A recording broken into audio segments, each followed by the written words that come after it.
छत्तीसगढ़ विधानसभा का मानसून सत्र के हंगामेदार होने के आसार हैं और पहले दिन दिवंगतों को श्रद्धांजलि दी जाएगी। सीएम, वन मंत्री और राजस्व मंत्री प्रश्नों का जवाब देंगे। सत्र के हंगामेदार होने के आसार हैं। बड़ी खबर यह है कि पहले दिन दिवंगत नेताओं को श्रद्धांजलि दी जाएगी। आज से सत्र की शुरुआत है और 18 तारीख तक ये सत्र चलेगा। ये सबसे पहले तस्वीर आपको दिखा रहे हैं। छत्तीसगढ़ विधानसभा की कार्यवाही शुरू हो चुकी है। छत्तीसगढ़ विधानसभा की कार्यवाही की शुरुआत में आप देख रहे हैं भूपेश बघेल नजर आ रहे हैं, चरणदास महंत नजर आ रहे हैं और आज का सत्र शुरू हो रहा है और ये मानसून सत्र हंगामेदार रहने की आशंका है।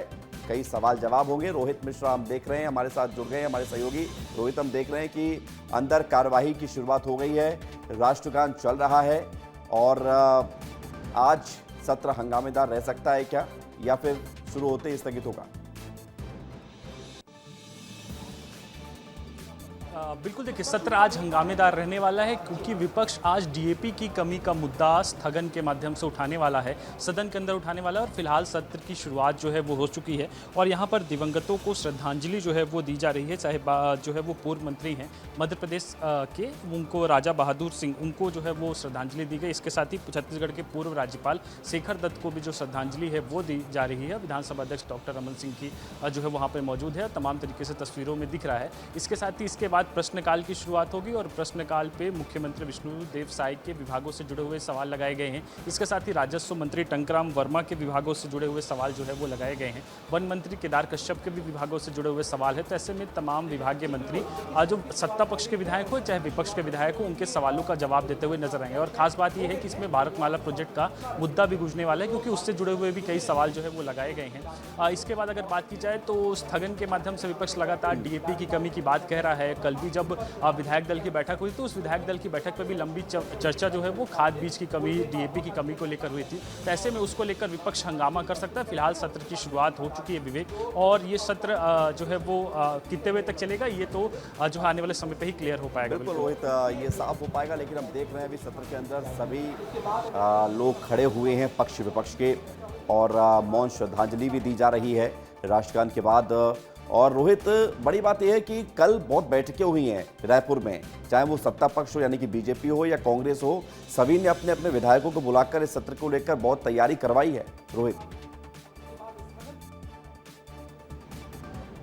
बहुत ज़्यादा तैयारी की गई थी और कल जब विधायक दल की बैठक हुई, चाहे कांग्रेस की बात करें चाहे भाजपा की बात करें, तो दोनों विधायक दल की बैठक पे कांग्रेस ने 2 दर्जन से ज़्यादा मुद्दे पर सत्ता पक्ष को घेरने के लिए यानी सरकार को घेरने की रणनीति बनाई थी, जिसमें कानून व्यवस्था का मुद्दा था, खाद बीज की कमी का मुद्दा है। इसके साथ ही जो मंत्रियों के काफिले रोके जा रहे हैं उसको लेकर सड़क खराब होने का मुद्दा है। तो तमाम ये मुद्दे हैं जिनको लेकर विपक्ष हंगामा जो है वो कर सकता है। आज एक मुद्दा उठाया जाएगा, ऐसे ही अगले 5 दिनों तक के अलग अलग मुद्दों को स्थगन पर लाकर उस पर चर्चा कराने की मांग जो है वो की जा सकती है। यानी कि कुल मिलाकर अगले ठीक है, लौट रहे आपके पास अंदर की कार्रवाई को हम सुनते हैं। 20 दिसंबर 1945 को होशियारपुर पंजाब में हुआ।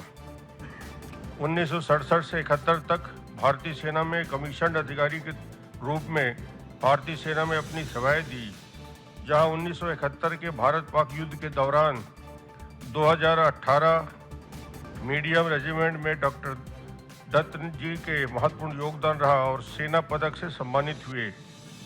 सेना से स्वैच्छिक सेवानिवृत्ति लेने के बाद भारतीय प्रशासनिक सेवा आईएएस में उनका चयन हुआ।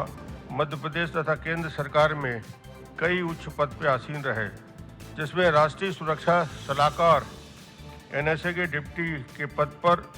उसके साथ ही उन्होंने रक्षा मंत्रालय में रक्षा सचिव के तौर पर कार्य किया। 23 जनवरी 2010 को छत्तीसगढ़ के गवर्नर के रूप में हमारे प्रदेश की जवाबदारी उन्हें दी गई। 19 जून 2014 अपना महत्वपूर्ण योगदान उन्होंने दिया। माननीय अध्यक्ष महोदय, जब भी मैं दत्त जी से मिला, एक मधुर मुस्कान से उन्होंने स्वागत किया। वो इतने स्नेह से स्वागत करते थे कि उनसे अपनापन सा हो जाता था और फिर उनसे बेहिचक अपनी बात कर सकते थे। विविध कार्य क्षेत्रों का उनका दीर्घ अनुभव हमारे राज्य के लिए विशेष रूप से तब उपयोगी हुआ जब वे प्रदेश के राज्यपाल के रूप में नियुक्त हुए। मध्य प्रदेश कैडर के आईएएस होने की वजह से उन्हें छत्तीसगढ़ की समस्याओं और इनके समाधान की गहराई से समझ थी। मैंने पाया कि उनमें लोगों के प्रति गहरा जुड़ाव था। उन्हें लोगों की समस्याओं को हल करने में गहरी रुचि थी। जो भी काम उन्होंने अपने हाथों में लिया उसके लिए भरपूर होमवर्क किया। छत्तीसगढ़ के राज्यपाल के रूप में उन्हें प्रदेश की हर बारीकी की जानकारी थी। इसके लिए वे ऐसी मेहनत करते थे जैसे कि उन्होंने पूरा गजेटियर दिमाग में रख लिया हो। हमारा राज्य और विधानसभा सभी अपनी रजत जयंती वर्ष मना रहे हैं। इस राज्य और विधानसभा के संकल्पों को गढ़ने और छत्तीसगढ़ के नागरिकों के सपनों को संवारने में स्वर्गीय श्री दत्त जी की विशेष भूमिका रही है। आज हम सब पूरी कृतज्ञता के साथ उनके इस योगदान को नमन करने में जुटे हैं। मैं ईश्वर से पुनः दिवंगत आत्मा की शांति के लिए प्रार्थना करता हूं।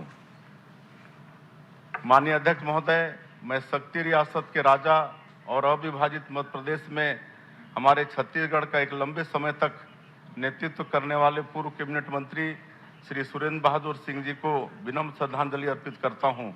राजा सुरेंद्र बहादुर सिंह जी करीब 20 वर्षों तक शक्ति क्षेत्र ही नहीं समूचे छत्तीसगढ़ की आवाज मध्य प्रदेश विधानसभा में उठाते रहे। वे महज 18 साल की आयु में शक्ति रियासत के राजा की जिम्मेदारी संभाले थे। अनुसूचित जनजाति वर्ग से होने के बावजूद वे सामान्य सीट से लगातार चुनाव जीतकर मध्य प्रदेश विधानसभा में हमारे छत्तीसगढ़ का प्रतिनिधित्व करते रहे। वे 1977, 1980, 1985 और 1993 में शक्ति क्षेत्र से लगातार विधायक चुने गए। माननीय अध्यक्ष महोदय, जब मैं तपकरा क्षेत्र से दूसरी बार विधायक था तब राजा सुरेंद्र बहादुर सिंह जी शक्ति से विधायक चुने गए थे। विधानसभा में हमेशा सकारात्मक मुद्दों पर आधारित चर्चा के पक्षधर रहे। राजा सुरेंद्र बहादुर सिंह जी का व्यक्तित्व अत्यंत सरल, सौम्य और सहज था। वे सदैव जनता के बीच रहकर उनकी समस्याओं को सुनते और समाधान का प्रयास करते थे। उनका जीवन समाज सेवा और जन कल्याण के लिए समर्पित रहा। राजा सुरेंद्र बहादुर सिंह जी का देहावसान न केवल शक्ति क्षेत्र बल्कि पूरे छत्तीसगढ़ के लिए अपूरणीय क्षति है।